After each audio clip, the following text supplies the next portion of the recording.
What's going on, everyone? Welcome to the newest episode of the Bleav in Oregon podcast. I'm Zachary Neal. We are post-game flying solo again tonight. We've got a fun show tonight. I'm actually really excited to do this one. 69-3 Oregon over Oklahoma State. I thought it was going to be a blowout. I didn't think it was going to be close. I didn't quite expect this. I'm not going to lie. I mean, this was a little bit more, than I thought. There are a lot of different ways we can go with this. The offense played fantastic. You had over 300 yards on the ground, 300 yards in the air. The defense was incredible. I mean, the offense is going to get the bulk of the attention when you put up 69 points, obviously, but the defense holding them to 3, and that was just one drive where you had a couple of mistakes where you let them down in field goal range. 2 interceptions, 2 pick sixes, just really incredible game. So there are a lot of storylines from this, a lot of things we can talk about. I'm basically just going to go through, like last week, go through my 5 biggest takeaways from the game and just kind of start there and highlight a few players, but we'll keep this pretty short and get out of here. If you have any questions, we are doing this live on YouTube, so I believe I can take questions. Let me make sure I can do that. So if you have any questions, put them in the chat. Hopefully they'll come up for me to be able to answer, but no promises, but I think it should work. Anyway, let's go ahead and get started. To jump right into it, I think the number one storyline going into the week and I think coming after the game is the Mike Gundy and Dan Lanning situation. We've talked about it already. We know what Gundy said. Actually, that happened after Jay Stu and I recorded on Monday, so we haven't talked about it on this podcast. But if you don't know, Gundy went out on Monday and talked about Oregon's NIL budget and claimed that they had a $40 million roster, which is categorically untrue. But just kind of, he complimented Oregon in a way that was kind of backhanded. Or it's like, man, they're so good because they have so much money and they should be playing teams that spend similar budgets, that have similar budgets to them instead of playing us. And it's like, okay, I mean, that's all paraphrasing. He didn't say those exact words, but it created this storyline that's like, all right, it was a semi-interesting game going into the week, and then he did that, and it's like, oh, this is a really interesting game now. There's a lot to talk about because anyone knows that Dan Lanning is going to take comments like that, and whether right or wrong, he's going to blow them out of proportion and for his team and help motivate his team, use them as leverage and use them as an advantage. So that's exactly what he did. I thought it was funny watching pregame. We were watching from the press box just to kind of see, sometimes coaches meet in the middle of the field and just talk for a little bit. And Gundy was out there and he was waiting at the 50-yard line for several minutes, just kind of like looking out over to Oregon's side and watching Dan and kind of just waiting. And it got a little bit awkward at some point that it was like, okay, I don't know if Dan's going to go talk to him. He finally did. They talked for a few minutes. Not a big deal. So that was good. What was interesting though is that, it became very clear after the game, talking to both Dan and then talking to Dante more too, how much of a big deal Dan made this for his players, and that's not to say anything wrong with that. Like, he used it as motivation. He said, I told our team right before the game that it never requires extra motivation for an opportunity to go out and kick ass, but it never hurts when somebody pours gasoline on the fire. They were going to be up for this game no matter what, but when you give them that extra bulletin board material, yeah, they're going to take it. What I thought was really interesting, though, is Dante Moore came out and he started using words like attack. Like, Dan made this really personal, I think, for their players. This is a quote from Dante. He said, when you attack our head coach, it's like you're attacking my dad. You're attacking a family member. For him to attack Phil Knight and attack Coach Lanning and attack the team was personal. We were going to keep the foot on the neck and make sure we score these points and try to break the scoreboard. Interesting. I mean, if I'm an Oklahoma State fan, I look at that and it's like, I don't think that Mike Gundy attacked anyone. I think he said things that maybe he shouldn't have said, but he wasn't being disrespectful at all. But it's, credit to Lanning because he made his team kind of think that they were being really disrespected and getting attacked. And it worked. They had a historic performance. They averaged over 10 yards per play. Just a really, really incredible day for Oregon. So if I am Mike Gundy, I'd probably rethink what I'd say next time and just don't give that bulletin board material off the bat. Dan Lanning, like you always say, you give an inch, he's going to take a mile. And you gave him a little bit of a sliver of something that he could use, and he absolutely ran with it. Not that Oregon even needed it. I think this could have been a very, non-competitive game anyway. But when you give him that extra little bulletin board material, he's going to take it. All right, next takeaway. The explosivity of this offense really stood out to me today. We've had explosive offenses in Oregon in the past. Obviously, the Chip Kelly days, Michael James, Marcus Mariota, DeAnthony Thomas. Under Will Stein and under like the Dan Lanning era, even with Kenny Dillingham, it kind of left a little bit, and it was gone with Mario Cristobal too. That was not an explosive offense, but I think we really saw that today. You saw it from the second play from scrimmage. Noah Whittington, 59-yard touchdown run right up the middle. It was just like, all right, we're off and running. And then 3 and out, Oregon gets the ball back. First play of that second drive, 65-yard touchdown pass to Decorian Moore. Just like, I think it was, I've got the stats right here. They had 3 plays, 13 points, 134 yards with just 52 seconds time of possession. That's incredible. It was just like, I think fans were still settling in their seats. Like they didn't even have a chance to get in from the parking lot tailgating and get to watching the game, and Oregon was already up 13-0. They went for 2 once and missed the point after. So that's why they didn't get to 14, but didn't matter in the end. Ultimately, Oregon had 15 quote unquote explosive plays on the day. That's when you gained 15 yards or more, which is an incredible number. They had passes that went for 65, 42, and 51 yards.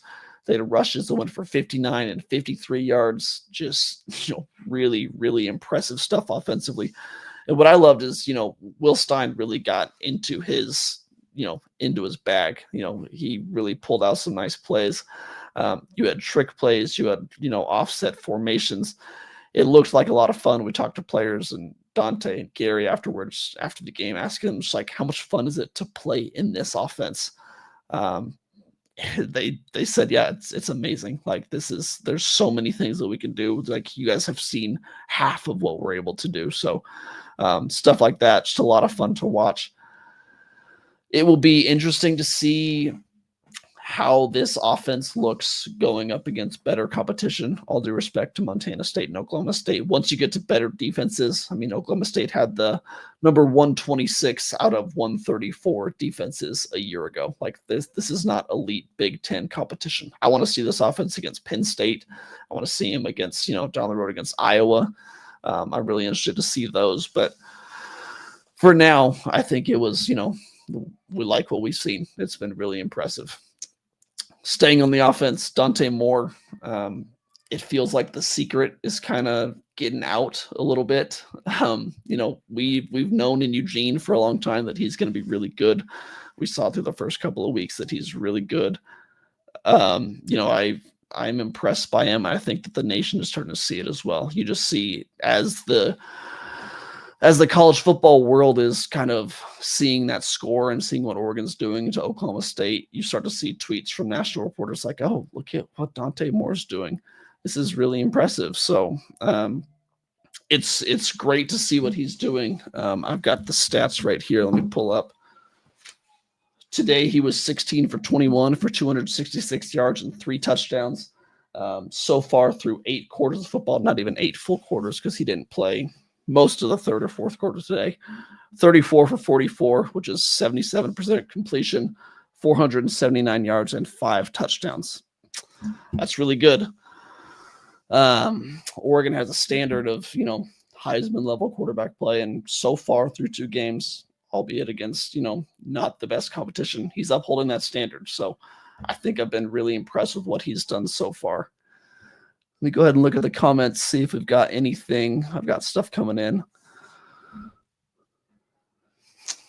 Okay. If you have any questions that you want asked, throw them up and I will try and get to them. Ducks look good, but how's that defense going to look at against a powerhouse team? Will they take a week off and have an upset? It's a good question. I want to see the two offenses they've gone against have not really tested them yet. Oklahoma State had a backup quarterback today too, so the defense did look really, really good. But yeah, it's worth it to see. And they're not really going to get tested before Penn State either. You got Northwestern next week. That's I think that's going to be another blowout, and then you got Oregon State after that. So we really won't know until we get to week 5 in that Penn State game. That's when we're going to find out a lot about this defense. But what we've seen so far has been really impressive. I've liked what we've seen. Thank you for that question. I'll continue to take more as they come in. Continuing with the takeaways, Ja'Cory Moore, someone who really stood out to me. We saw last week how good he was just blocking up front. He got a lot of buzz as a true freshman just for what he did down the field blocking. I thought it was really impressive. Today, we saw him with the ball in his hands a little bit more. I mean, we saw he had, let me see, he didn't have the ball a ton, but he did a ton with it. He had one rush on an end around for 25 yards and a touchdown. And then he had 2 catches for 69 yards and a touchdown. One of those catches was for 65 yards. So he's just so electric with the ball in his hands. I mean, it's just incredible to give him the ball in open space and just let him go to work. That's been the book on him. We've known that's what he could do. We finally got to see it today. Here's to hoping we see it a lot more going forward, just because we know that he's such an electric athlete. There's so many guys on this offense. I mean, I was impressed by Malik Benson today. Really nice game, nice touchdown catch.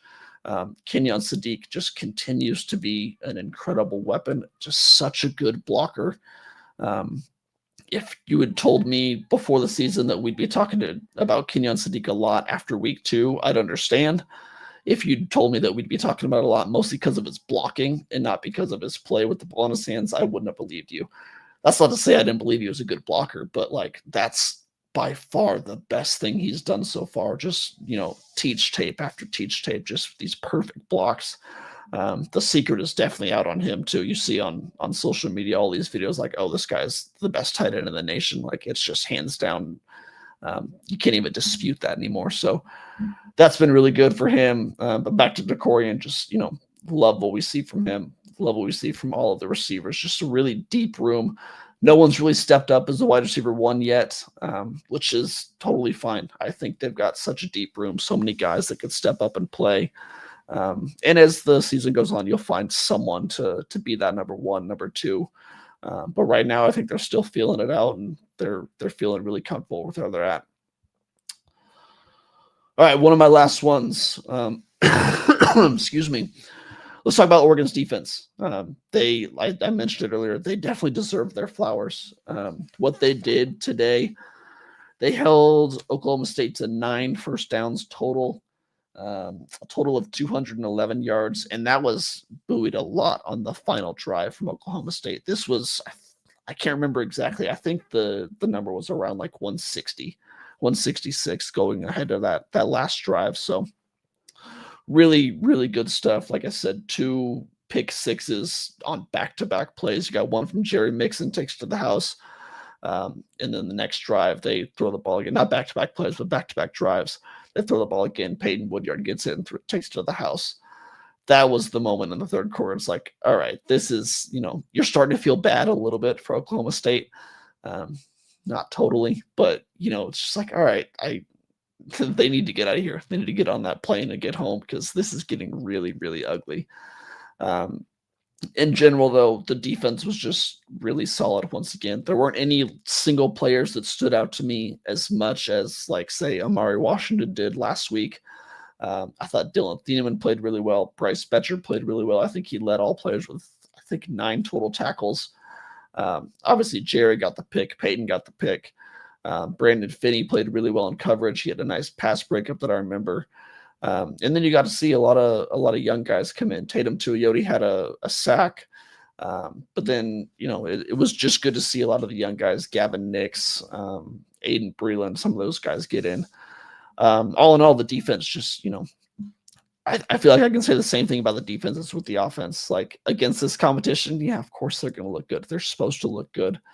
But they're doing exactly what's in front of them. They're doing what's expected. If they didn't look good, we'd have something to talk about. It might be a little bit of a problem. They look great. We're not going to really learn a ton about them until the Penn State game. And that's okay. I mean, that's how it's supposed to be. That's how this schedule sets up. They're taking care of what's in front of them. Last thing to get to before we get out of here, I want to talk about the running backs a little bit. That's just been a major storyline coming in. Once again, this stuff top of my head, but the rotation was Whittington first. I think De'Aaron Hill got in second. He had a nice touchdown on the first drive, or not first drive, third drive, actually. I Bleav Jayden Limar was third. Jay Harris was fourth. Mekhi Hughes fifth. And then Dink Riggs didn't get in until I didn't see him until the fourth quarter.